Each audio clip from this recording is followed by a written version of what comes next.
There, we can now bring in our international affairs editor, Angela Diffley. Good afternoon, Angela. Can we really call this a ceasefire? Well, from here, we can only go on reports that we're getting, of course. Russia says that its troops are observing a ceasefire. Ukraine says there have been shellings of its military positions in Ukraine as well. They also say that the city of Kramatorsk in the east, since the ceasefire began, there have been 2 rocket attacks on that city. And journalists say in Bakhmut they are hearing both incoming and outgoing shelling. So it certainly isn't being fully observed on the Russian side. Zelensky hasn't actually ever made absolutely clear whether Ukraine intends to follow this ceasefire or not.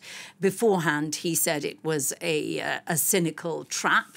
And certainly much of what he said has indicated that they consider it to be a bluff. But he hasn't actually said whether they will or will not observe it.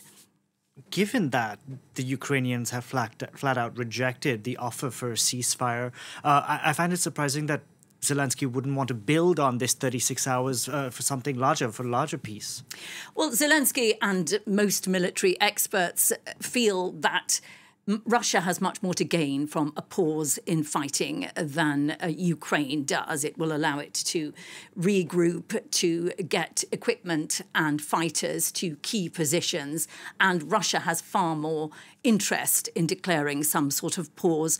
Zelensky points out that on the 24th of December, on New Year's Eve, the 31st of December, the Russians didn't see any moral reason to call a truce. And so they point out to the fact that, there is no moral reason for this. It is simply strategic. They also point to the fact that significant casualties were inflicted on the Russian side.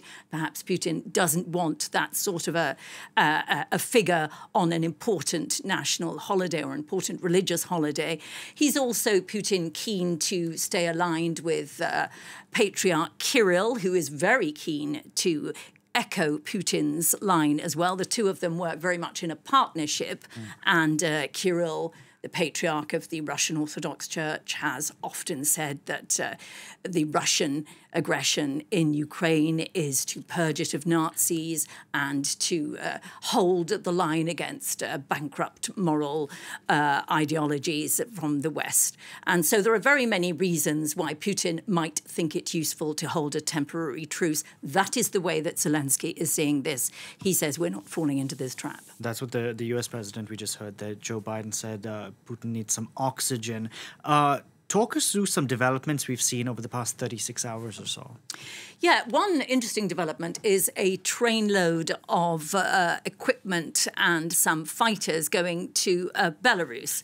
And some people are concerned in Ukraine that this could mark an intention by the Russians to use Belarus as a staging post and to begin an offensive from the north on Ukraine. So that's something they watch very carefully.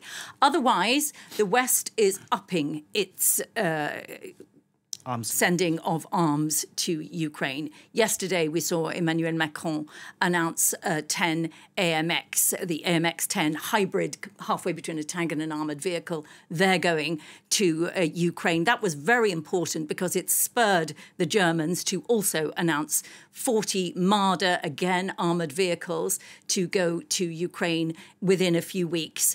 And the Americans, too, are sending Bradleys. They are sending another nearly £3 billion worth of equipment to the Ukrainians. That's on top of the $21 billion they've already spent. So for the moment, the West supporting Ukraine very, very clearly in terms of sending arms there. Don't forget, Vladimir Putin, in December, when he spoke to Congress in the United States, he said... Zelensky, you mean?